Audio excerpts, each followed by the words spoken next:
Thanks for watching. I'm meteorologist Jacqueline Thomas. As we head through Thursday night into Friday, we're talking about a mess when it comes to this storm system because of the different precipitation types that we are expecting. Mainly snow north, rain mixing to snow in central parts of the state, and then rain to ice and snow in southern New Hampshire. And so, yeah, it's going to be slick. It's going to be slippery, really rough travel conditions, especially through Friday morning.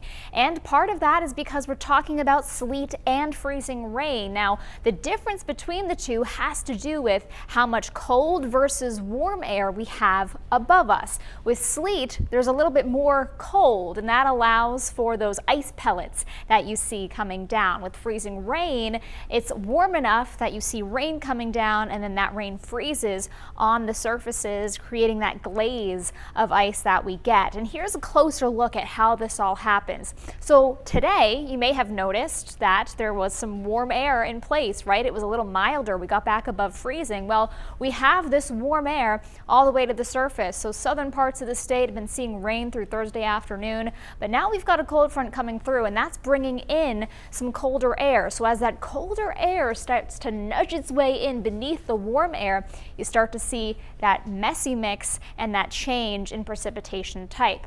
So when there's still a decent amount of warm air in place, but just a little bit of cold air right at the surface, that's when you get freezing rain. Those raindrops land and freeze on the cold ground, and that creates that glaze of ice. Now, with sleet, there's a little bit more cold above us than the freezing rain situation. And so what happens is the raindrops are actually able to refreeze before hitting the ground, and that's where you actually get those little ice pellets to develop, and you see that coming down as sleet. And so both freezing rain and sleet are going to be something to watch with this storm, in addition to snow. To get snow, we're talking cold air all the way from the clouds to the ground. It stays in that frozen form. You don't have any of that melting into those raindrops and creating that mess. So that's what we're watching, all different types of precipitation as we head through Friday.